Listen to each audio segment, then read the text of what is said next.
अगर आप भी चाहते हैं बिट्टू मलंगिया इंटरटेनमेंट का ऑडियो वीडियो सबसे पहले आप तक पहुंचे, तो लाल बटन को दबाकर चैनल को सब्सक्राइब करें और बेल आइकन दबाना ना भूलें।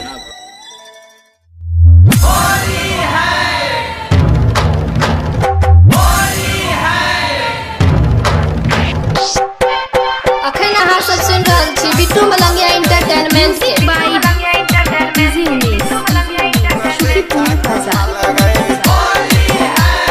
Music by DJ Umesh Shukipur बाजार। होली में छौरी रंगल है अपन गाल गई, होली में छौरी रंगल है अपन गाल गई। डीजे पर तू नाचे छा कमाल गई, डीजे पर तू नाचे छा कमाल गई। होली में छौरी रंगल है अपन गाल गई, होली में छौरी रंगल है अपन गाल गई। डीजे पर तू नाचे छा कमाल गई, डीजे पर तू नाचे छा कमाल गई।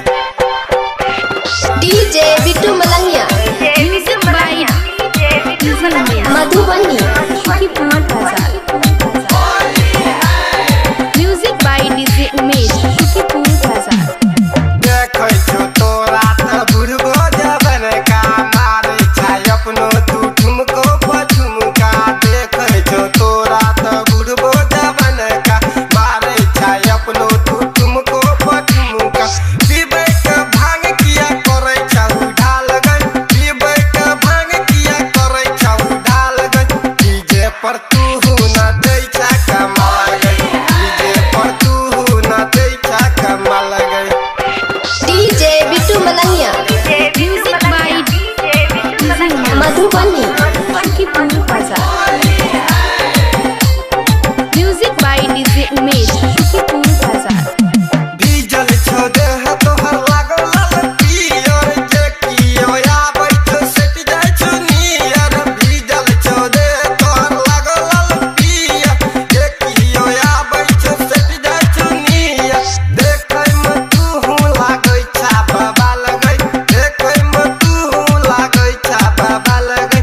डीजे पर तू नाचै छा कमाल गई, डीजे पर तू नाचै छा कमाल गई। DJ Bittu Malangiya music by Madhubani Shukipur बाजार। Music by DJ Umesh Shukipur बाजार।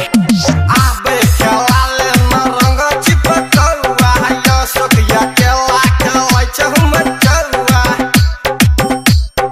आबे खेलाले न रंग चिपकौआ, नीतीश निराला खेलै छै हमर चौआ। राइटर शशि कह देतौ बुरा हाल गई, राइटर शशि कह देतौ बुरा हाल गई। डीजे पर तू नाचै छै कमाल गई, डीजे पर तू नाचै छै कमाल गई। होली में छौरी रंगल है अपन गाल गई, होली में छौरी रंगल है अपन गाल गई। डीजे पर तू नाचै छै कमाल